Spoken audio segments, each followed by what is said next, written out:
हाँ भैया प्रणाम। का हालचाल बा रउआ लोग के।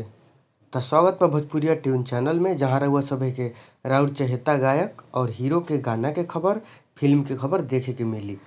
तो चली बात करल जाओ। आज खेसारी भैया के एगो गाना आइल बा 13 घंटा पहले speed records Bhojpuri YouTube channel पे। तो ई गाना तनी से सुनावा तनी, फिर एकरा बारे में बात करल जाई।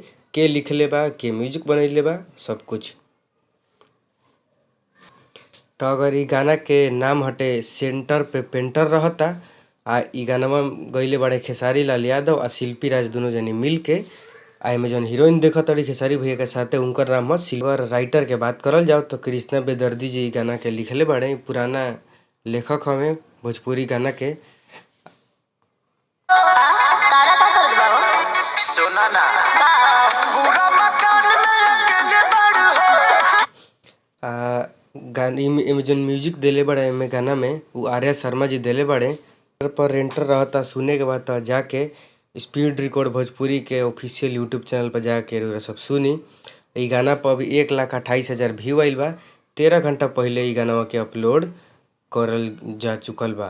तो आई तनी कुछ कमेंट देखल जाए गाना पे, लोग के का कमेंट आवता। तो कुछ लोग कमेंट कइले बड़े 500 मिलियन व्यूज होगा।